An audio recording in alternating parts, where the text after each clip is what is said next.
할렐루야. 예. 옆에 있는 분들 축복하도록 하겠습니다. 십자가가 은총입니다 라고 옆에 있는 분들 축복하도록 하겠습니다. 안내 말씀을 좀 몇 가지만 드리도록 하겠습니다. 우리가 이제 부활주일 부활란 포장을 해서 전도를 위해서 내일 토요일 오후 1시에 함께 모여서 포장을 하고자 합니다. 좀 시간 좀 내셔서 교회 오셔서 이게 부활란 계란을 삶고 또 포장을 해서 이 주변 지역에 우리가 늘 주일날 전도하는 것처럼 이번 주일은 부활주일이니까 부활란을 나눠주기 위한 요 작업대에 함께 해 주셔서 여러분께서 도움을 주시기 부탁을 드리고요. 특별히 이 부활란을 위해서 우리 박준복 권사님께서 계란 600개를 준비를 해 주셨어요.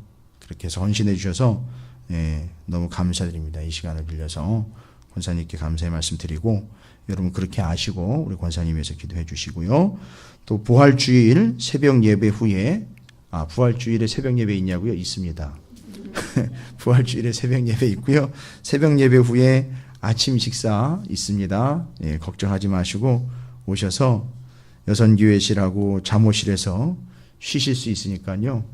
따끈따끈하게 데워놓고 쉬시다가 부활주일 예배 드리실 수도 있으니까 편안한 마음으로 좀 서둘러서 오셔서 부활주일 새벽 예배도 드리시고 식사도 하시고 좀 쉬시다가 부활주일 예배 드리시고 또 오후에는 전도도 하시고 그렇게 하시면 될 것 같습니다. 감사합니다. 광고 말씀 마치겠습니다. 이게 오늘이 또 고난주간의 끝자락에 이제 와 있습니다. 성금요일 예수 그리스도께서 십자가에 달리신 그날 생각할수록 은혜지요. 다른 말이 필요가 있겠습니까? 그 십자가 하나님의 나라는요. 십자가에서 완성된 나라가 바로 하나님의 나라죠. 그래서 예수님이 아예 그 십자가에서 명확하게 선포를 하셨죠. 다 이루었다라고 아주 명확하게 선포를 하셨습니다. 그러니까 다 이루었다라는 이야기는 그때까지 미완성이었던 그 부족한 부분들, 부족하다기보다는 이제 정확하게 예수 그리스도를 통하여 이루시고자 하신 구원의 역사, 또 구원의 뜻 의미들이 이루어진 거죠. 그래서 제사장 나라가 완성됐다라고 보시면 되고, 제가 새벽에도 말씀드렸지만 그 제사장 나라라는 이 작은 그릇이 하나님 나라라는 큰 그릇에 이렇게 담겨버린 거예요. 그래서 없어지거나 다른 걸 채용을 해버린 게 아니라 큰 하나님의 나라 안에 제사장 나라라는 그릇이 규모나 사이즈는 좀 보자면 큰 하나님의 나라보다는 좀 작은 개념으로 보셔서 거기 담겨버린 겁니다. 그러니까 지금 그게 완성된 거죠. 이루어진 거죠. 성취된 거죠. 그런 의미로 여러분이 이해하시면 될 것 같아요. 그래서 십자가에서 예수님이 다 이루었다라고 이야기를 하십니다. 여러분이 고난주간이니까 예수님의 십자가상에서 하셨던 7가지 말씀이라든지 고난에 대한 본문들을 가지고 묵상을 해야 될 거 아니냐. 몰라서 묵상하겠습니까? 알아도 안 하는 판인데. 그죠? 그런데 이제 오늘 우리 예레미야 애가를 보면 예레미야 애가 5장이 이제 마무리가 되는데요. 보시면 예레미야 애가 5장은요. 여러분 이건 구약 속의 신약이에요. 여러분이 이 명확한 사실을 이해하시거나 집중하거나 다시 조명하지 않으면 이 예레미야 애가는 맨날 곡소리 나는 노래로만 지나버리고 만다는 거죠. 그런데 이 예레미야 애가는요. 감히 제가 말씀드리는데 이 구약 속의 신약이에요. 뭔 얘기냐 하면 이 예레미야는 이사야 선지자뿐만 아니라 다니엘도 마찬가지, 다 마찬가지예요. 다니엘 같은 경우는 인자 같은 이 환상을 받고 이사야 같은 경우는 다윗의 가지, 또 새순, 고난받는 종 이런 개념들로 다 예수 그리스도를 이미 감을 잡았어요. 예레미야도 마찬가지예요. 자기들에겐 소망이 없다라는 게 이제 다 나왔잖아요. 여러분 왜 예언자들이 왕들과 대립을 했는지 여러분 제가 여러 번 말씀드렸죠. 그래서 7가지 질문에 대해서 답을 적어가지고 테이블에다 올려놨어요. 지난주에 벌써 올려놨어요. 아시는 분들은 그거 답 달려있는 거 보시고 가져가셨을 것이고 모르시는 분들은 여전히 주일 오후야 그냥 7가지 질문 한 것만 가지고 계속 질문만 하고 계시는지 모르겠는데 답을 달아가지고 한 장으로 좀 만들어 놨으니까 가져가셔서 그 7가지 질문에 대한 정리를 다시 한번 하시면 매일 한 번씩 읽어보시면서 정리를 하세요.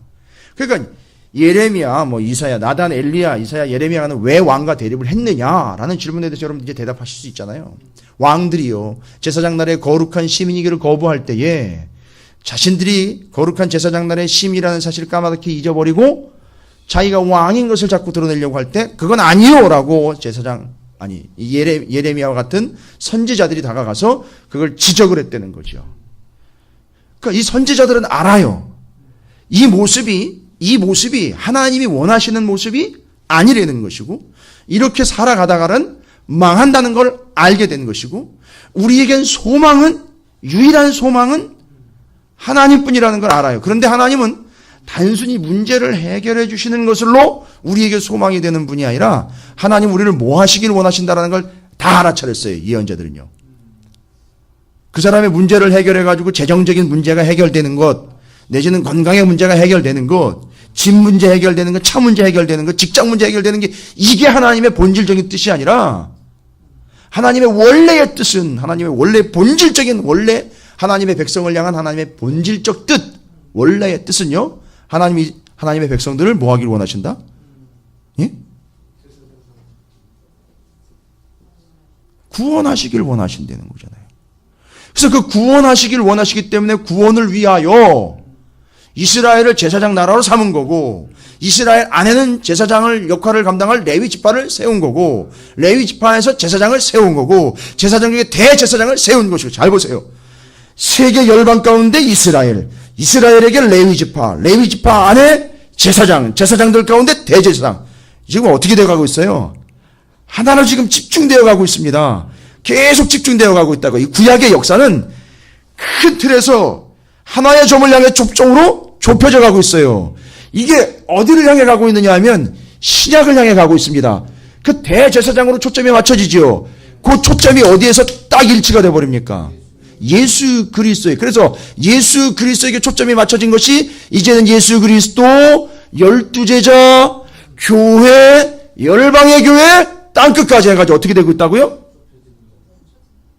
예? 넓어지고 있는 거죠.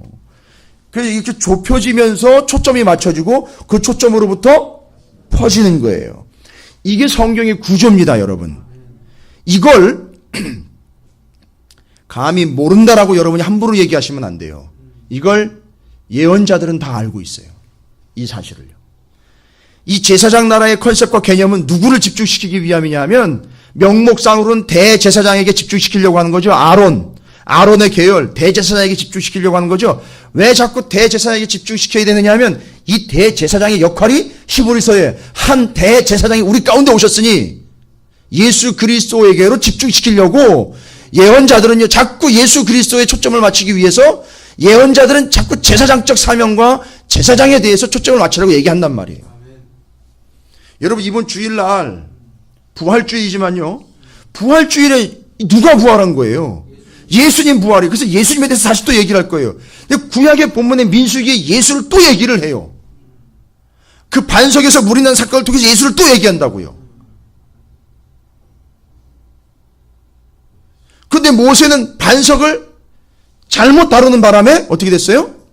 하나님이 내 거룩을 드러내지 못했다. 이래서 너는 들어가지 못한다. 이렇게 얘기를 하고 그랬어요. 자, 그 얘기할 거예요, 이번 주에는요. 아주 중요한 얘기입니다. 세계 만방에 널리 알리셔서 미국에도 알리시고요, 일본에도 알리시고 캐나다에도 알리셔서 사랑하고 소중한 사람이 있다면 다 들어오라 그러세요. 들어올 사람 없을 거 제가 알아요. 그러거나 말거나 정말 중요한 것이기 때문에 이번 주에는요, 부활주일이기 때문이 아니라 부활주일이기도 하지만 아주 중요한 의미이기 때문에 여러분 한 분도 빠짐없이 거의 총동원해가지고 예배에 함께 하십시오. 부활주일이면서 예수 그리스도의 의미를 정확하게 다시 한번 좀 새겨보고자 합니다. 자, 그러면 이제 이 제사장들을, 이 나라 이스라엘 백성이 이 명확한 사명과 하나님의 뜻을 알았던 이 선지자들이죠. 그것도 대표적으로 언급되는 예언자 중에는 나단, 엘리야, 이사야, 예레미야 같은 사람들이잖아요. 엘리야는 역할상 보면 거의 예수의 역할을 감당을 하고 있어요. 이사야, 예레미야는 하나님의 말씀 속에 예수를 발견했어요. 자, 그러면 오늘 예레미야 애가 5장까지 가면서 그냥 넘어가면 죄송합니다. 헛다리 짚고 가는 거예요. 맨날 곡소리하고 하나님이 망하게 한 거에 대해서 뭐 토로함이나 내뱉어 놓고 이렇게 망했다라고 자기 감정 표현이나 드러낸 걸로 예레미야 애가를 끝내버리면 죄송합니다만 헛다리 짚다 간 거예요. 그냥 쓸려가 버리는 거예요. 예레미야, 누구보다도 예레미야는 구약 성경에 하나님이 예레미야에게 주신 말씀 속에서 예레미야는 정확하게 예수 그리스도의 존재에 대해서 저게 이제 예수가 어떻게 태어날 거다 그것도 정확하게 누구 몇 대 손으로 태어난다 이런 개념 말고요. 개념상 메시아인 예수 그리스도가 바로 필요한 존재에 하나님을 보내셔서 그가 우리를 구원할 존재라는 개념에 대해서는 알고 있다는 거예요. 예언자들이요. 우리를 구원하시기 위한 한 대제사장으로서 예수 그리스도 메시아가 나올 것을 예언자들은 알고 있어요. 예레미야는 누구보다도 잘 알고 있어요. 그러니까 이거 그냥 넘어가면 안 되는 거예요. 예레미야는 그냥 넘어가면 이 망하는 게 끝이 아니라 요 망하는 것 속에서 바로 메시아가 필요하다라는 걸 이야기하면서 다시 한번 정리를 하고 예레미야가 5장에서 예레미야가 5장에서 정확하게 그들의 망한 상황이 또 정확하게 무엇을 이야기하고 있는지를 정리를 하는데 예레미야가 5장을 조금만 깊이 묵상을 하면 제가 말씀 서두에도 얘기를 드렸지만 이건 거의 구약 속의 신약이에요. 여러분이 깊이 의미 있게 지금까지 구약을 함께 많은 내용은 아니에요. 핵심적인 내용들로 여러분이 모세오경을 지금 함께 주일마다 묵상을 하고 계시는데 그 정도만 기본이 돼도요. 예레미야가 5장을 보면 이건 정말 구약 속의 신약이로구나 라고 여러분 아시다시피 예레미야 31장 31절 여러분 다 아시죠? 거기서부터 구약과 신약이라는 말이 나왔어요. 신구약이 거기서 나온 거예요. 거기 새 언약이라는 말이 나오기 때문에 당연히 새 언약이 아닌 것 구약이 돼버리는 거예요. 그래서 신구약이라는 말이 예레미야 31장 31절에서 나온 거예요. 그러니까 지금 예레미야는 신약과 구약이라는 개념에 대해서 다 알고 있고요. 신약이 무엇으로 인하여 기인된다는 것도 알고 있고요. 신약은 새로운 언약인데 그냥 New Covenant라는 개념으로 새로운 무언가의 개념이 아니라 새로운 존재가 필요하다는 걸 아는 거예요. 새로운 존재. 그게 바로 누구죠? 예수 그리스도를 안 되는 거예요. 그냥 막연하게 감 잡고 있는 것이 아니라 지금 우리의 이 멸망의 상황에서는 하나님의 새 언약의 그 존재가 필요하다는 걸 아는 거예요. 예레미야가. 그래서 예레미야도 그렇고 예레미야 애가까지 끝나면서 이제 예레미야 선지자가 이 예레미야 애가 5장에서 구약 전체를 정리를 하면서 이스라엘이 망하고 난 다음 그 자리에서 바로 신약을 언급을 하고 있는 내용이에요. 그래서 지금 예레미야 애가 5장은 여러분이 보시면 신약의 내용이랑 그대로 갑니다. 그럼 뭔 얘기인가? 잘 보십시오. 일단 이스라엘 남유다가 망하고 난 다음에 이들의 어투가 달라져 버렸어요. 톤이 달라져 버렸다고요. 1, 2, 4장에서는 뭐라고 시작이 됐죠? 슬프다. 그 뭔 얘기입니까? 그거는 망했다, 고통스럽다, 죽겠다 이런 얘기예요. 그죠? 그런데 오늘 5장이 시작될 때 뭐라고 시작이 되고 있습니까? 여호와여 라고 시작이 됩니다. 뭔 얘기예요? 하나님을 부르고 있어요. 여러분 그러면 예레미야가 5장은 전체적인 틀로 보면 내용상으로도 그렇고요. 요 예레미야가 5장은 이 본문의 내용의 본질상 이건 기도예요. 여러분 기도라면은 누구한테 기도를 하는 거예요? 하나님에게 기도하는 거잖아요. 정확하게 들어갔어요. 하나님을 부릅니다. 하나님을 부르고요. 중간에 있는 내용들 다 중요하지만 좀 결론적으로 좀 먼저 설명을 틀을 이해시켜 드려야 되니까 여러분 16절 17절을 보십시오. 16, 17, 18절을 보면 이렇게 얘기합니다. 우리의 머리에서는 면류관이 그렇죠. 면류관이 떨어졌사오니 오호라 우리의 범죄 때문이라. 이거 누가 얘기하는 거예요? 이스라엘이 자기가 고백하고 있는 거예요 지금. 그러면 이거는 뭐예요? 우리의 범죄 때문이다라는 거는 내가 누구라는 얘기예요? 죄인입니다라는 얘기예요. 이거 중요한 겁니다. 자, 기도지요. 기도는요. 위치가 어디예요? 기도의 위치는요. 기도하는 자리는요. 기도하는 자리는 예, 물론 생활적인 공간이 될 수 있잖아요. 그죠? 생활적 공간은 어디든지 되잖아요. 그죠? 근무하시는 공간이 될 수도 있고, 집이 될 수도 있고, 교회가 될 수도 있고, 차를 타고 가는 공간이 될 수도 있죠. 그죠? 그 생활적인 공간 말고 본질적인 의미의 공간은 어디예요? 하나님? 그렇죠. 하나님 앞이에요. 그렇죠. 왜요? 누구한테 기도하는 거니까요. 그렇죠. 자, 근데 하나님 앞에 섰어요. 기도하기 위해. 하나님 앞에 섰는데 이 사람이 고백을 합니다. 16절에 뭐라고 얘기했어요? 그렇죠. 나한테서는 면류관이 어떻게 됐대요? 이 면류관은 원래 어떻게 해야 되는 건지 여러분 아십니까? 요한계시록 제가 지난번에 한번 말씀드렸어요. 요거 쓰고 있다가 지 자랑한다고 쓰고 있다가 하나님 나라가 가지고 쓰고 돌아다니는 게 아니에요. 제가 좀 이따 말씀드릴 거예요. 나옵니다. 요한계시록에. 쓰고 있던 걸 벗어서 하나님 보좌 앞에다가 내려놓는 거예요. 근데 지금 이건 아예 이 땅에서 그냥 떨어져 버렸어요. 그러니까 이건 뭔 얘기예요? 중요한 겁니다. 너무너무 중요한 거예요. 이 땅에서 지금 자기가 망한 걸 통해서 깨닫습니다. 뭘 깨달아요? 이거는 뭐예요? 면류관은 뭐라 그랬어요? 하나님에게 가서 제가 이렇게 하나님 은혜로 살았습니다라고 하나님께 영광을 돌려야 되는 거잖아요. 근데 이게 이 땅에서 그냥 떨어져 버렸습니다. 뭔 얘기입니까? 자랑할 게 아무것도 없다는 거예요. 그냥 끝나버린 거예요.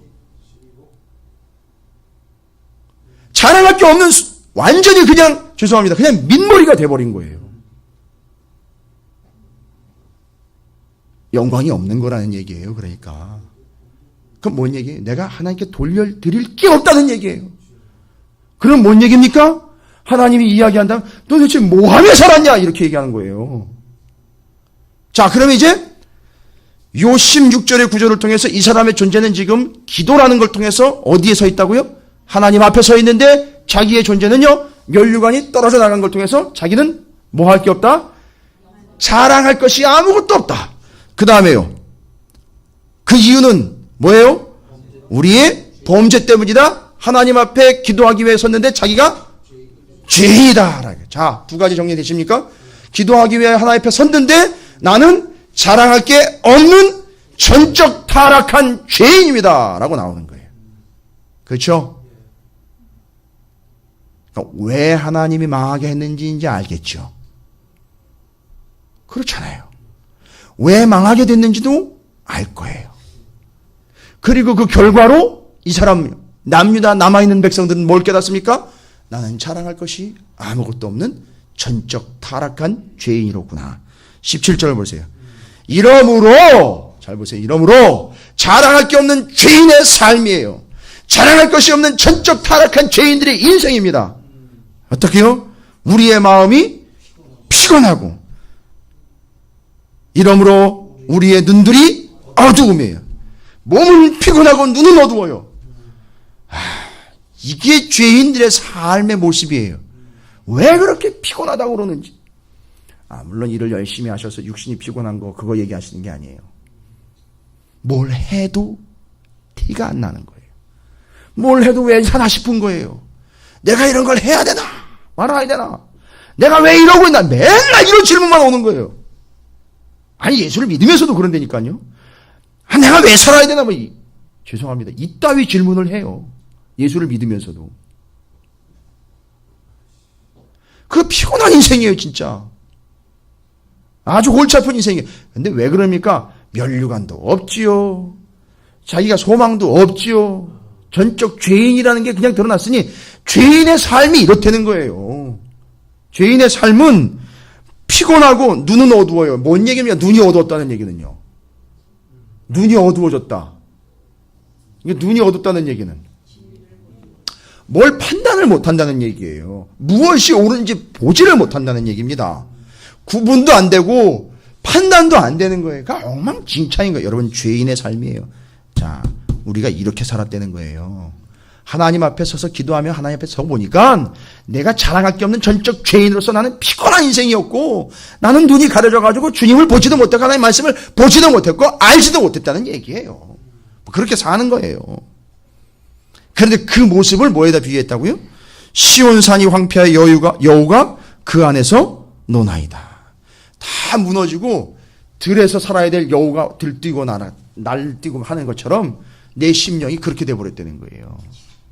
자 보십시오. 16, 17, 18절을 통해서 이 사람이, 이 예레미야가 하나님의 말씀을 받아 전한 바, 망하고 난 땅에 남아있는 사람들이 깨달은 바는 뭐라는 거죠? 뭘 깨달은 거예요? 다 망하고 난 다음에 자신들은 어떤 존재라는 걸요? 자랑할 것이 없는 피곤한 존재, 아무것도 모르는 정말 무식한 죄인이었다라는 걸 깨닫게 된 거예요. 그럼 이제 이 사람들은 어떻게 해야 되느냐 하면 답은 다 나와요. 뒤에 탁 나와요. 아주 순서대로 착착착착 진행이 돼요. 이걸 깨달았어요. 여러분 이걸 누가 알려주면은요 어떤 일이 발생되는지 아세요? 이걸 누가 알려주면은요 싸우려고 덤벼요. 이게 아무리 목사가 그걸 알려주려고 하더라도요 목사님 설교 그따위 식으로 하지 말라고 오히려 덤벼요. 오히려 죄인입니다. 당신은 아무 가치가 없습니다. 당신의 삶은 그 죄로 인하여 여전히 피곤하며 여러분 구분할 수 없습니다. 당신은 구분할 수 있는 그런 능력이 있는 상황이 아니라 죄인으로서 피곤하고 골치 아프고 아무것도 모르는, 그래서 당할 수밖에 없는 그런 죄인입니다라고 이야기하면 기분 나쁘다는 거예요. 근데 이걸 스스로 깨달았어요. 지금 이 예루살렘에 남아있는 백성들이 스스로 깨달았어요. 뭐 여전히 못 깨닫고 그냥 그대로 가는 사람들이 수두룩한 판에, 이거 보면 어떻게 몸이 희망적이죠. 자, 그러면서 19절로 넘어가면서 뒤로 얘기할 거예요. 여호와여, 주는 영원히 계시오며 주의 보좌는 대대에 이르나이다. 뭘 보는 거예요? 지금 당장을 보는 게 아닌 거예요. 앞을 내다보고 있는 거예요. 앞을 내다보고 있는 겁니다. 그러니까 지금 이 사람은 지금 당장 뭔가 해결되는 게 문제가 아니라는 걸 아는 거예요. 본질적으로 내 죄된 본성과 이 영혼이 문제 해결로 이 갈급함이 해결될 것 아니라는 거죠. 나는 죄인이기 때문에 뭐가 해결돼야 돼요? 이 죄가 해결돼야 된다는 거예요. 근데 지금은 성전이 무너졌죠. 어디서 이 죄를 해결합니까? 지금은 할 수 없어요. 그러니까 이 사람은 뭘 갈급해 합니까? 뭐가 새로 이렇게 되고, 다시 직장을 다시 얻고, 돈이 다시 벌리고, 땅이 다시 회복되고, 이런 거보다도 당장 내가 죄인 되면 이건 죽는 거 아닙니까? 빨리 뭐가 회복돼야 된다는 걸 소망하는 거예요. 예배, 제사가 빨리 회복돼가지고 내 죄가 사함 받아야 되는 거 아닙니까? 근데 지금 당장으로 보면 성전이 무너졌으니까 성전을 다시 세워야 된다는 얘기인데, 아주 멀리 가보면 정말로 제대로 본질적으로 그 영혼을 바라보게 된다면 제대로 된 완벽한 용서와 구원은 바로 성전의 회복을 통해 제사를 드리는 걸로 시간적으로 해결되는 것이 아니라 영원한 해결은 바로 누구를 통해서 해결된다는 거죠. 예수 그리스도를 통해서 해결된다는 걸 이건 이미 알고 감을 잡고 있는 거예요.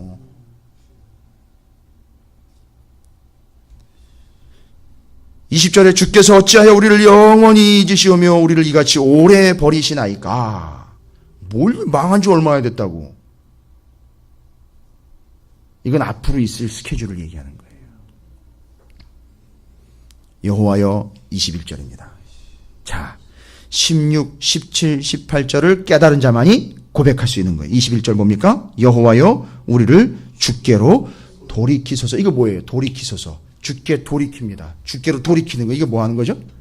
그렇죠. 회개예요. 그러니까 지금 자기의 죄와 자기의 처지를 깨달은 사람들이 하나님 앞에 내가 지금 해야 할 것은 뭐라는 거죠? 회개라는 거예요. 이걸 깨달은 거예요. 근데 왜 지금 주님이 하나님 나를 돌이키소서라고 이야기한 거야? 내가 돌이킬 뜻이 있다는 얘기예요.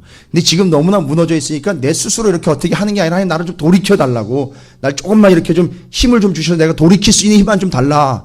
그래서 지금 회개를 작정을 한 거라는 얘기예요. 왜요? 본인이 죄인 걸 알았기 때문이에요. 그리고 우리가 주께로 돌아가게 싸우니 우리의 날들을 다시 새롭게 하사 옛적 같게 하옵소서. 옛적은요, 요 얼마 전에 망하기 전 얘기를 하는 게 아니에요. 옛적은 창조 그때 그 이전 이야기를 하는 거예요. 원래 우리를 창조하셨던 그때, 원래 우리를 창조하셔서 하려고 했던 그 목적에 합당하게 우리를 살려달라는 얘기예요. 22절에 주께서 우리를 아주 버리셨사오며 우리에게 진노하심이 참으로 크시니이다. 알긴 제대로 알았어요. 이제 정확하게 깨달았습니다. 하나님이 우리를 거부하셨고, 버리셨다는 얘기는요, 히브리 원어로 거부하셨어요. 거부하셨고, 그 다음에 우리에게 매우 진노하셨다라고 이야기를 해요. 그러니까 이것도 뭘 깨달은 거예요, 지금. 왜 하나님이 거부하셨고 왜 우리에게 진노하셨습니까? 그렇죠. 죄 때문인 거예요. 그러니까 하나님은 우리를 거부하신 것이 아니라, 우리를 버리신 것이 아니라 우리의 안에 있는 죄를 거부하시는 거고 죄를 버리시는 거예요. 근데 그 사람만큼은 구원하기를 원한다는 거예요. 근데 죄를 가지고 있단 말이에요. 이걸 어떻게 해결하냔 말입니다. 이거를 죄를 쏙 빼가지고 그걸 해결해야 그 사람을 받는단 말이에요. 죄를 지닌 채로는 못 받아요. 이건 마치 다이너마이트를 달고 집으로 들어오겠다는 얘기랑 똑같은 거예요. 어떻게 해야 돼요? 그 사람은 살려야 되는데, 그 사람은 들어와야 되는데 그걸 띄어내야지요. 그래서 그 죄는 정리를 하고 그 사람은 받아야 되니 할 수 없이 그 죄를 담당해야 되고 죄를 해결해야 될 대속물이 필요한 거예요. 그래서 그 죄를 싹 집어넣어놓고 그리고 이 사람에게는 죄를 빠져나가게 하고 그 사람은 받아주시려고 하는 거란 말이죠. 그러니까 반드시 뭐가 필요한 거예요? 구약적으로 보면 제물이 필요한 거고 신약으로 넘어오면 예수가 필요한 거예요. 그래서 예수님이 오신 거란 말이에요. 그것 때문에 예수를 받으려고 십자가에 다신 게 아니라 나를 받아주셔야 되는데 내 안엔 죄가 있더란 말이죠. 죄를 쭉 빼가지고선 뺀 상태로 나를 받으셔야 되니 요 죄를 어디로 보내나 제물 되시는 예수 그리스도로 다 전가하고 그 죄가 죄 때문에 예수는 죽고 우리는 하나님에게 받아지는 바 됐고 이게 십자가라는 거예요. 그걸 예수님이 십자가에서 뭐라고 얘기했다고요? 다 이루었다는 거예요. 이거 끝난 거예요. 이거 다 이루어진 거예요. 이제는 예수를 다시 죽일 필요가 없는 거예요. 그리고 부활하신 주님은 죽일래야 죽일 수도 없어요. 자, 보세요. 지금 제가 5장 1절과 뒷부분에 16절부터 22절까지 쭉 정리했죠. 지금 이 사람이 22절에서 우리를 버렸고 우리에게 진노하셨다라는 얘기는 자신들의 처지가 비참해졌다라는 개념보다도 이건 아는 거예요. 우리 안에 있던 이 죄 때문에 하나님이 우리를 거부하신 거고 요놈의 죄 때문에 우리에게 진노하셨다는 걸 아는 거예요. 그러니까 이 사람은 지금 뭐를 해결하려고 해야 되느냐면 이 죄를 해결하려고 지금 진짜 이제는 정말 진정으로 하나님 앞에 몸부림치고 있는 거예요. 이 애곡은 바로 그 애곡이에요. 요 예레미야 애가 5장의 이 애가는 바로 그 죄의 문제를 해결하려고 하는 그 처절한 몸부림이라는 거예요.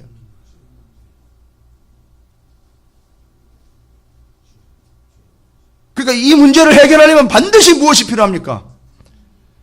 단기간의 문제가 아닌 영원을 내다보고 있으니까 영원의 문제예요. 영원한 우리들의 죄, 이거 어떻게 해결해야 돼요? 예? 아니, 단기적인 죄는 제사를 드리면 해결된단 말이에요. 영원한 죄니까 이건 반드시 누가 필요해요?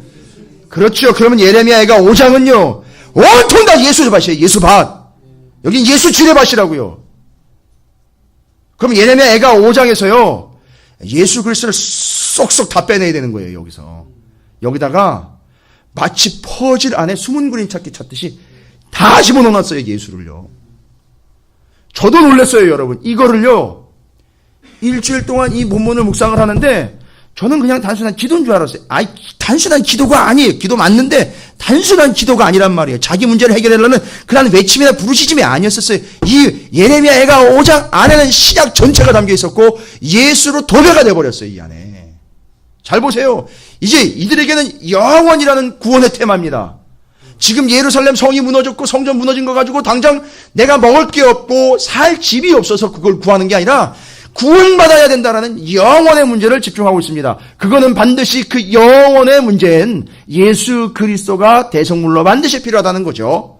그리고 이 사람들이 그렇게 무시했던 제사, 그 제사가 지향하고 있는 초점, 예수 그리스도라는 걸 알 수 있어요. 자, 예레미야가 모르겠어요. 이걸 일부러 이렇게 숨겨놓은 건지 모르겠는데 아니요. 저는 일부러 숨겨놓은 게 아니라 이걸 깨달아 언급을 하다 보니 그 언급 속엔 예수가 계속 박혀버리는 거예요.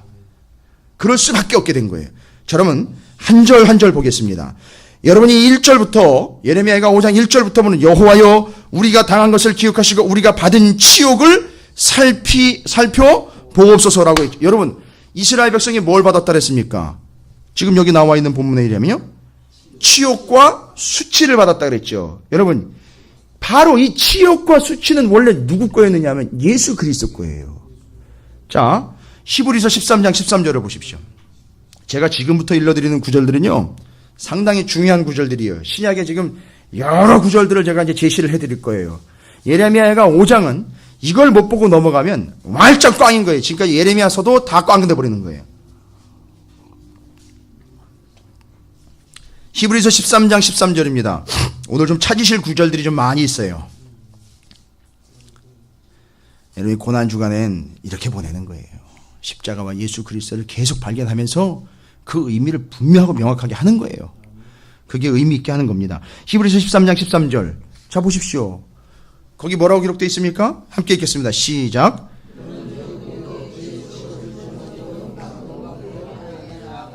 그런지 히브리서가 이야기하고는 예수님이 뭐가 받으신 것처럼요, 그의 치욕을 짊어지고 그 고통을 받으시고 모욕을 받으신 것처럼 우리도 그렇게 그걸 지고 영문 밖으로 그에게 나아가자라는 거예요. 예수님은 그 치욕을 지고 어디로 나가셨어요? 문 밖으로 골고다 언덕으로 나가셨지요. 그러니까 이거 누가 지금 치욕을 당하신 거예요?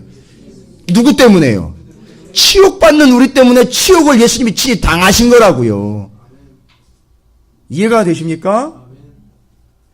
마태복음 27장 39절에 마태복음 27장 39절에 적어놓으세요. 적어놓다가 나중에 또 찾아가지고 살펴보십시오. 사람들이 예수에 대해서 이렇게 했다 그래요. 지나가는 자들은 자기 머리를 흔들며 예수를 모욕하여. 자, 이 모욕과 치욕은 누가 받으셨다고요? 지금은 예레미야 애가 이 상황에서는요, 지금 이 모욕과 치욕을 누가 받고 있어요? 예레미야가 이 예루살렘과 성전이 다 무너지고 다 초토화된 이 상황에서 모욕과 치욕, 저 지난번 시간 기억나시죠? 사람들이 지나가면서 이스라엘 백성들을 보고 뭐라고 얘기했대요? 어우, 더러운 놈들, 어우, 부정한 놈들, 가까이 오지 마라, 가까이 오지 마라, 이렇게 얘기했죠? 그 모든 치욕과 모든 소욕과 모든 모욕을 상황상으로는 역사적으로는 지금 예루살렘 무너진 땅에서 누가 받고 있다고요?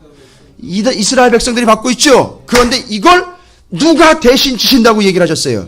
그렇지. 지금 예레미야가 5장 1절은 그 수욕과 치욕을 누가 담당하시마? 약속에 대한 본문이냐면 예수 그리스도께서 그걸 지시겠다라는 약속이. 그러니까 지금 예레미야가 1장부터 누구 얘기가 나오는 거예요? 예수 얘기가 나오는 거예요, 지금. 예레미야는 이걸 알아요. 예레미야는 이건 깨달은 거예요. 그뿐이 아닙니다, 여러분. 보시면 3절 말씀에 한번 보시면요, 우리는 아버지 없는 뭐래요? 고아들이며 우리 어머니는 과부들 같으니. 여러분, 이 고아와 과부에 대한 이야기가 나와요. 여러분, 이게 요한복음 14장 18절에 하나님이 글쎄 이 상황을 아셨던 건지 아시겠죠? 이걸 기억하시겠죠? 주님이 왜 모르시겠어요? 하나님 다 아시죠? 이들이 이렇게 정말 고아처럼 처참하게 버려진 이 상황들. 그 3절에 우리는 아버지 없는 고아들이며. 우리의 존재가 어떤 존재라는 거죠? 고아와 같이 버려진 존재라는 거예요. 그런데 요한복음 14장 18절에 예수님의 얘기죠. 예수님이요, 내가 너희를 고아와 같이 버려두지 아니하고 너희에게로 오리라. 내가 네 애비가 돼줄게. 고아처럼 내버려두지 않을게. 그 고아가 된 그 비참한 상황에서 땅을 치며 통곡하고 있는 남유다 이스라엘의 망한 백성들에게 하나님은 이렇게 예수를 보여주고 계시는 거예요. 이게 십자가입니다, 여러분. 그 모든 치욕과 모욕은 누가 당하셨다고요? 면류관은 뭔 면류관입니까? 여기 가시관을 받으시면서 이 치욕과 모욕을 주님이 받으셨어요. 왜 때문에, 뭐 때문입니까? 내가 받는 치욕과 내가 받는 모욕 때문에 그걸 대신 받으신 거예요. 내가 다 망하고 다 거덜나가지고 내가 뭐가 됐다고요? 내가 뭐처럼 됐다 그랬습니까? 고아처럼 됐다 그러지 않습니까? 고아처럼 내버려진, 전쟁 고아처럼 내버려진 내게 주님이 뭐라 그랬어요? 내가 너를 고아와 같이 내버려 두지 않고 너에게 찾아가겠다. 내가 너의 아비가 되어주겠다. 왜 하나님의 아버지가 되셨느냐? 봤더니만 이런 개념이네요. 그러니까 우리가 죄된 존재는 죄를 짓고 사는 존재로 살아간다면 우리는 뭐와 같은 존재라고요? 아버지 없는 고아와 같은 존재라는 거예요. 근데 거기에 아버지가 되어주신 거예요, 하나님이. 예수 그리스도를 통해서요.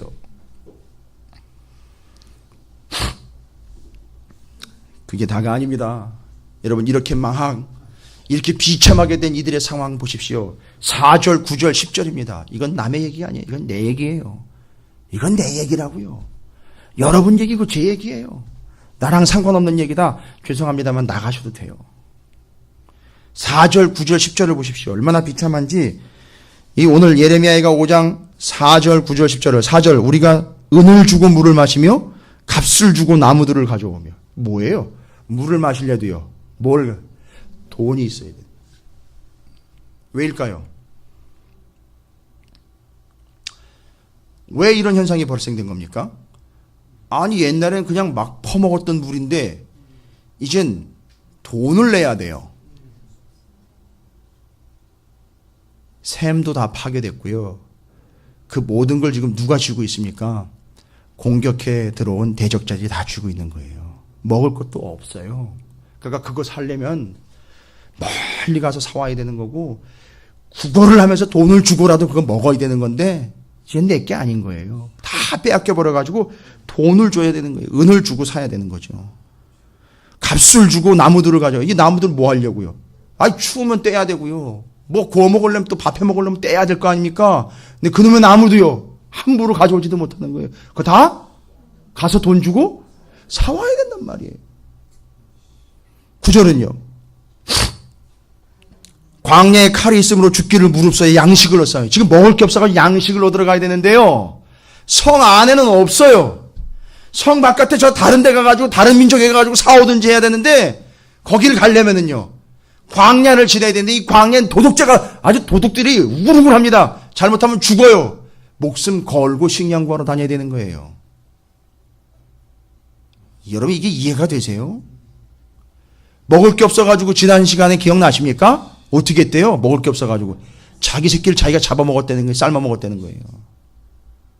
그러니까 지금 먹으려고 찾고 있고 양식을 구하러 다니려면 지금 이 경계 바깥에 저 광야를 지나가지고 가서 구해와야 되는데 거기 갔다 하다 보면 자기가 죽어요. 도둑들한테 잡히든지 칼에 맞다 죽든지 가지고 있는 거 다 뺏기든지 뭐 이런 상황이 되는 거예요. 또 10절에는요. 굶주림의 열기로 말미암아 우리의 피부가 아궁이처럼 검은이다. 여러분 못 먹어가지고 영양실조 걸린 거예요. 바싹 말라 다 부트려진 거예요. 다. 그러면서 4절, 9절, 10절을 보세요.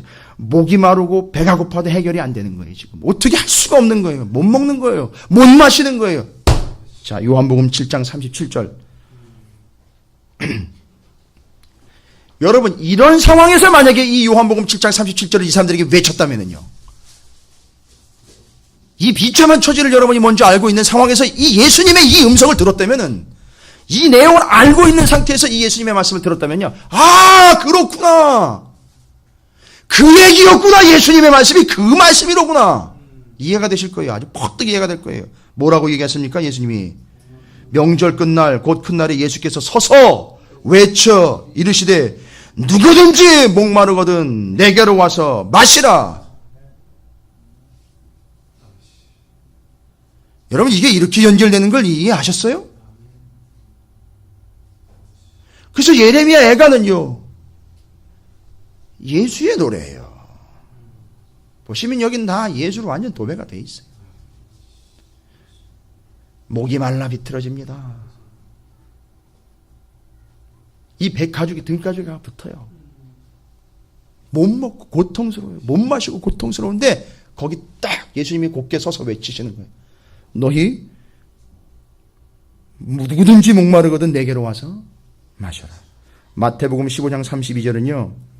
여러분 뭐 오병이어 기적도 아시겠지만 여기 마태복음 15장 32절에 보면 떡 7개하고 생선 2마리 가지고 4,000명 먹이신 이야기 나오는 거예요. 그때 예수님이 뭐라고 얘기하느냐 하면 마태복음 15장 32절에 예수께서 제자들을 불러 이르시되 내가 무리를 불쌍히 여기노라.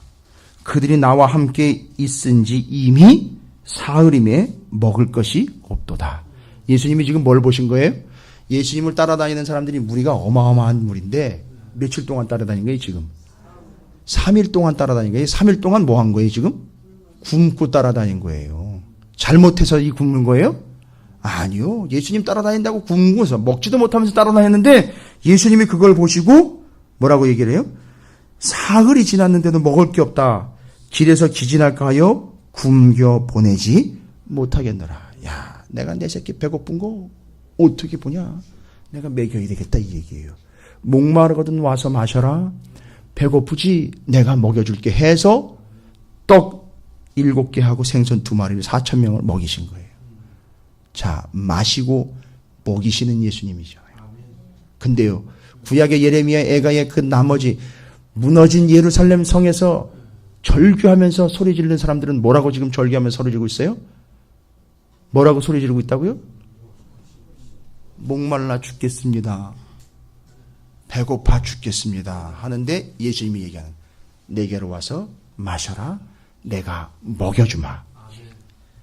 그러니까 여기서는 지금 전적으로 다 누구를 드러내주고 있느냐면 예수를 드러내주고 있는 거예요. 이들의 멸망당하여 패망할 수밖에 없고 그냥 완전히 다 소진되어 버린 이 상태에서 영원을 내다보는 이 자리에서 이들에게 반드시 누가 필요하다는 걸요? 예수가 필요하다는 걸 알려주고 있는 거예요. 예레미야가 5장은 그래서 예수 그리스도를 이야기하는 구약 속의 신약이에요. 거기서 끝나지 않습니다. 여러분 5절을 보십시오. 오늘 말씀이 예레미야가 5장 5절입니다. 우리를 뒤쫓는 자들이 우리의 목을 눌러싸우니 우리가 기진하여 쉴 수 없나이다. 이거를요 원어로 여러분들에게 일러드리면, 원어로 직역한 걸로 설명을 해드리면, 우리의 목이 멍에로 우리가 매여 있어서 우리가 지쳤는데도 쉴 수 없습니다. 그러니까 이 멍에는 지금 우리 목에 짐이 잔뜩 매여져 있는 거죠. 그리고 힘든데 어떻게 할 수 없다고요? 쉴 수가 없어요. 이거 지금 누가 올려놓은 거예요? 그러니까 자기가 올려놓은 거예요? 이 멍에는요 누구한테 올려주는 거예요? 이 멍에는 노예들, 나귀, 일하는 거, 그런 짐승들한테 올려놓잖아요. 그죠? 근데 지금 이 사람들이 무슨 신세가 된 거예요? 고신세가 된 거잖아요. 누구한테요? 공격해 들어온 적들에게 멍에를 지어줄 수밖에 없는 종이 돼버린 거 아닙니까? 그래서 이 멍에가 여기 잔뜩 올려져 있는 거예요. 너무 피곤하고 힘들어가지고 이걸 내려놓고 싶고 좀 쉬고 싶은데 그럴 수 없는 거예요. 보십시오. 지금 이들의 상황이 멍에로 인하여 짓눌리고 고통을 당하고 있는 상태입니다. 여러분 너무너무 잘 아시잖아요. 마태복음 11장 28절 수고하고 무거운 짐진 자들아, 멍에를 진 자들아 다 내게로 오라. 내가 너희를 쉬게 하리라. 마태복음 11장 29절 30절 나는 마음이 온유하고 겸손하니 나의 멍에를 메고 내게 배우라. 그렇지요. 세상의 멍에가 아니라 내 멍에를 지고 나한테 배우려는 거예요. 근데 내 멍에는, 예수님의 멍에는 가볍다는 거예요. 그건 멍에가 아니라는 거예요. 여러분 낙하산이 짐인가요? 공중에서 떨어지는 사람에게 낙하산이 짐이에요? 그것도 무거워요. 그 낙하산은 짐이 아니에요. 그에겐 생명이에요. 여러분 예수 그리스도의 그 멍에라는 것은 여러분을 힘들게 하려고 지우는 게 아니에요. 여러분을 살리기 위하여, 그리고 그걸 여러분에게만 전가시키는 게 아니라 그걸 이미 다 누가 지신 거예요? 예수님이 다 지신 거예요. 그냥 우리는 어깨만 갖다 빌려드리면 되는 거예요. 그냥 어깨만 갖다 슬쩍 끼워놓으면 되는 거예요. 다 주님이 지셨어요. 저는 개인적으로 이 말씀이 참 와닿아요. 나는 마음이 온유하고 겸손하니 나의 멍에를 메고 내게 배우라. 그리하면 너희 마음이 쉼을 얻으리니 이는 내 멍에는 쉽고 내 짐은 가벼움이라 하시니라. 할렐루야.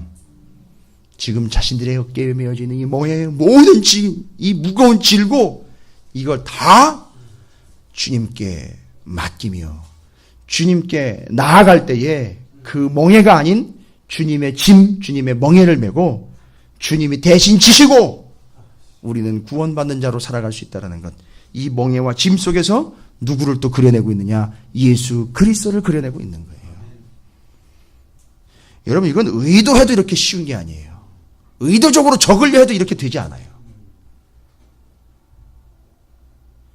자 15절에 보니까, 오늘 말씀에 15절에 보니까 예레미야가 5장 15절에 우리의 마음에는 기쁨이 그쳤고 우리의 춤은 변하여 슬픔이 되어 싸우며. 지금 이 상황들이 이 사람들의 상황이 지금 그렇게 된 거죠.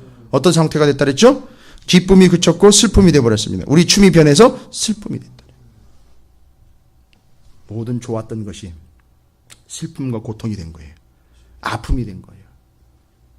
너무너무 슬픈 것이 되고 너무너무 고통스럽고 너무너무 아픈 것이 되어버렸어요. 근데 여러분, 요한계시록 7장 17절에 뭐라고 나와 있습니까? 이는 보좌 가운데 계신 어린 양이 그들의 목자가 되사 생명수 샘으로 인도하시고, 그리고는 하나님께서 그들의 눈에서 모든 눈물을 씻어주실 것임이라. 모든 슬픔과 모든 아픔과 모든 고통을 주님께서 보좌 우편에 앉아 계신 어린 양 예수 그리스도께서 어떻게 하신다? 씻어주실 것이다. 영혼의 문제를 얘기하고 있어요, 여러분. 예레미야 애가를 보면 영혼을 볼 수 있는 거예요. 예레미야서와 예레미야 애가서를 제대로 봤다면 영혼을 볼 수 있는 거예요. 왜요? 예레미야는 지금 영혼을 이야기하고 있어요. 그러니까 지금 우리는 그때까지 맨날 그 문제 때문에 맨날 지지고 볶으면서 맨날 반복되면서 매일 그런 고통 속에서 또 반복되면서 매일 그날이 그날인 것처럼 살아갈 수밖에 없는 존재가 될 수 있다는 거예요. 그때 해결책은요, 그 꼬리를 끊을 수 있는 방법은요, 여기 다 얘기하잖아요. 네가 모욕과 수치를 당하고 있느냐? 대신 지신 주님.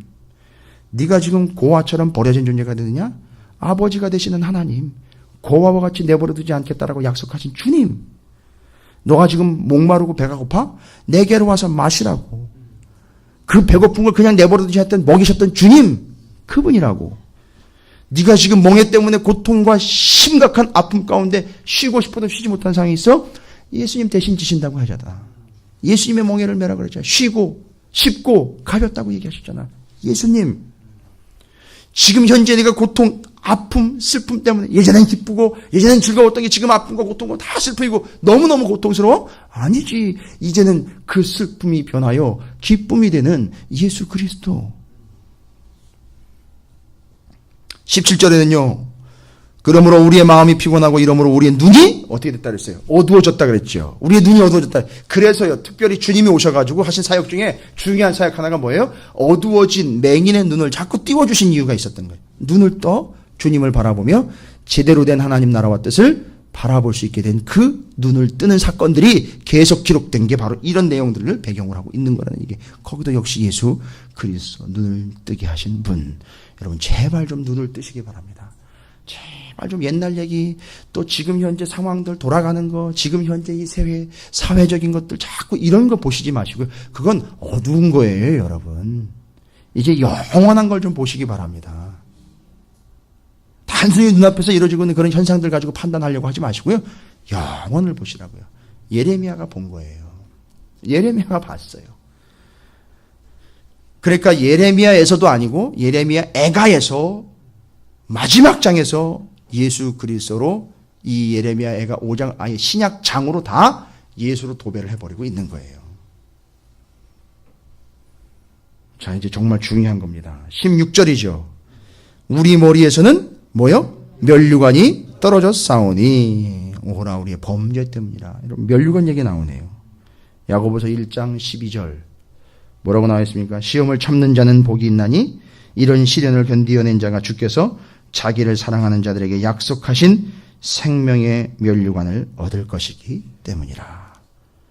자기의 범죄함으로 인해 면류관이 떨어졌으나 하나님의 약속을 믿고 그 고난을 인내하며 나아가는 이들에겐 생명의 면류관이 약속이 되어 있다. 세상의 죄악으로 인하여 떨어져 나간 면류관이 약속으로 인하여 보장받는다라는 걸 이야기하는 거예요. 이거 누가 보장하는 겁니까? 세상이 보장하는 게 아니에요. 어느 누군가가 보장해 주는 게 아니라 예수 그리스도께서 보장해 주시는 거예요. 그것도요. 생명의 면류관을요.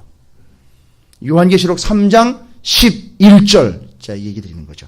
내가 속히 오리니 내가 가진 것을 굳게 잡아 아무도 내 면류관을 빼앗지 못하게 하라. 그러면 예레미야 애가의 말씀대로면 누가 뭐 와가지고 머리채를 붙잡아가지고 면류관을 뺏어갑니까?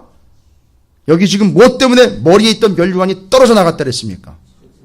그렇죠. 그러니까 여러분은 뭐랑 지금 씨름해야 되는 거예요? 면류관을 지키려고 씨름하는 게 아니라 이 면류관이 떨어져 나가는 걸 막아야 되는 거예요. 그럼 어떻게 해요? 그 절대 죄에 넘어가면 안 된다는 거예요. 죄 때문에 떨어져 나가니까 죄를 여러분이 이기려고 애쓰는 거예요. 그게 면류관을 지키는 거란 말이에요. 이해가 되십니까? 그래서 그 면류관 때문에 제대로 된 생명의 면류관을 위하여는 예수 그리스도께서 주시지 않으면 얻을 수 없는 거라는 거예요. 그게 죄의 문제예요. 요한계시록 4장 10절입니다. 제가 아까 말씀드린 내용이에요. 24장로들이 보좌에 앉으신 이 앞에 엎드려 세세토록 살아계시는 이에게 경배하고 자기의 관을 보좌 앞에 드리며 라고 나와 있습니다. 마지막에 여러분이 해야 할 일이에요. 주님이 오셔서 심판 끝나고 하나님 나라가 완벽하게 완성된 그때 우리는 하나님의 보좌 앞에서 뭐 한다는 거죠? 자, 그러면 면류관이 있다 없다로 한번 보자고요. 면류관이 있는 사람들은요? 면류관을 지켜낸 거네요? 그러면 결론적으로 이야기하면 여기 나와 있는 내용과 연결하면 그 사람은 어떻게 했기 때문에 면류관이 지켜진 거죠? 죄와 싸워 이긴 거예요. 그래서 요한계시록에 이기는 자에게는 상을 준다. 이기는 자에게는 계속 나오는 이유가 그거예요.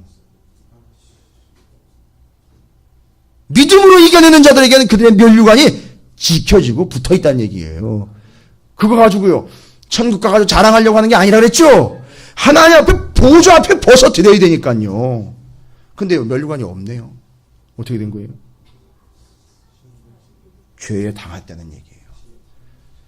지켜내지 못했다는 얘기예요. 여러분, 오늘 말씀 예레미야에가는요 구절 여러분에게 설명을 드리지 않아도, 아니 구절 설명으로 끝내서는 안 되는 것이 영원을 내다보는 본문이기 때문에 지금 현재에서 자꾸 보려고 하면 안 들어와요. 여기 뒤에 나와 있잖아요. 눈이 어두워가지고 안 보여요. 자기의 고통에만 연연되어 있기 때문에 영원으로 오실 예수 그리스도가 보이지 않기 때문에 지금 내가 당장 목마르고 당장 배고픈 거 빨리 해결하라는 얘기예요. 어떤 일이 발생됩니까? 그 당장의 문제를 해결하려고 타협을 하게 된다는 거예요. 변질이 된다는 얘기예요. 여기서 예수 그리스도를 보지 못하기 때문에 당장 내게 주어진 문제 안에서 타협하게 되고 변질되게 되고 야합하게 되는 거예요. 그런 영혼을 내다보는 이들에게는요, 바로 이런 모든 문제들을 다 누가 담당하셨느냐? 예수 그리스도께서 담당하셨기에 이들은 누구만 바라보고 가느냐? 예수만 바라보고 가는 거예요. 그러니까 이 예레미야가 5장을 제대로 이해한 사람들은요, 뭘 기다리느냐 하면 이제는 제대로 된 메시아가 오기만을 기다린다는 거예요. 이 사람들은요. 그럴 때 예수가 탁 왔을 때 그걸 알아본다는 얘기예요. 그래서 예레미야가 정리가 되는 거예요. 여러분, 그래서 예레미야가 대단한 선지자인 거예요. 그리고 그 예레미야의 예언 때문에 바벨론의 포로로 끌려간 그 사람들에게 70년 동안 다니엘과 에스겔은요 포로민들을 설득합니다.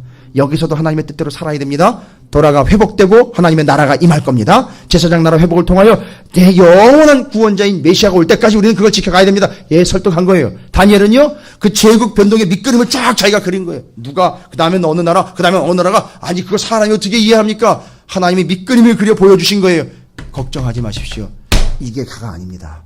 우리는 영원한 하나님의 나라를 바라보며 메시아가 올 때까지 이 약속을 믿고 가는 겁니다. 이 다니엘과 에스겔이 바로 예레미야 애가서를 집중적으로 묵상하여 그게 편지로 받았기 때문에, 말씀으로 받았기 때문에 요걸 그대로 전한 거예요. 그러니까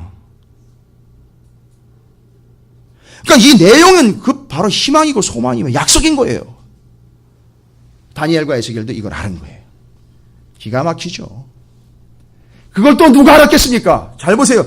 이 정확한 말씀을요, 이 예레미야가 전한 다니엘과 에스겔이 선포한 그 말씀을 또 포로된 땅에서 70년 동안 온전하게 출장 선포하면서 누가 거기서 이제 그 말씀의 전통과 맥을 이어갔느냐? 말씀의 전통과 맥을 이어간 거예요. 예레미야, 다니엘, 에스겔, 그 다음에 그 말씀을 붙잡고 또 돌아왔단 말이에요. 다른 거 보고, 아예 징조 보고 온 게 아니에요. 그 말씀을 붙잡고 또 돌아왔어요. 정확하게 이걸 이해해서. 누구예요? 예? 말씀에, 정말 그 말씀에 올인했던 사람이에요. 말씀을 연구하며 준행하며 가르치기로 결단했던 에스라예요. 유대의 3대 학자입니다. 힐렐, 가말리엘, 그 이전의 원조 에스라예요. 이 에스라가 바로 이걸 알았기 때문에 그걸 또 붙잡고 포로된 땅에서 말씀 끝까지 붙잡고 가다가 이들을 말씀으로 이끌어 다시 돌아올 때 자기가 앞장서서 온 거예요. 이해가 되십니까? 이 말씀 덕에, 이 말씀으로 인하여 이스라엘이 신구약 중간 역사에서도 헬라나 로마의 변동 속에서도 제사장 나라 컨셉을 잃지 않고 목이 달아나도 우리는 제사 드린다라고 무릎 꿇고 마카비 혁명이라는 혁명이 또 일어났던 거예요. 제사장 가문이 중심이 된 혁명. 그리고 그 제사장 혁명이 쭉 이어지면서 그 이어져 말씀과 제사가 유지돼야 된다는 걸 끝까지 믿었던 유대의 그 운동 속에서, 움직임 속에서 예수 그리스도가 신약에 오신 거예요. 이렇게 되는 겁니다. 이게 그 역사예요. 근데 이걸 예레미야가 정확하게 파악을 해냈다는 거죠. 여러분, 저는 오늘 여러분이 이 말씀을 저와 함께 나누면서 구절구절 거기 도배되어 있는 예수 그리스도를 확인해서 예레미야가 5장은 구약 속의 신약이며 바로 예수 그리스도에 대한 명확한 제시의 본문이라는 걸 말씀드렸습니다. 거기 그들이 가지고 있는 모든 문제를 다 누가 담당하셨고 다 누가 해결자로 서 계시느냐면 영원하신 예수 그리스도가 답으로 제시가 되고 있다는 사실이에요. 그 예수 그리스도께서 오셔서 십자가에 달려 돌아가셨고 돌아가신 지 3일 만에 부활하셨고 말씀대로 우리에게 영광 가운데 임하셔서 우리는 그를 믿음으로 구원을 얻은 거예요. 그러니까 예레미야가 5장의 말씀 그대로 우리에게 이루어진 거예요. 여러분이 어마어마한 시기를 우리는 이렇게 포괄적으로 그 시기를 넘어 왔다 갔다 하면서 말씀으로 파악을 한 겁니다. 여러분, 십자가에 달려 돌아가신 예수 그리스도가 여러분에게 실제가 되시고 그 소망과 능력이 되어 하나님만이 여러분의 소망이며 하나님만이 여러분의 은혜가 되시기를 주님의 이름으로 축원을 드립니다.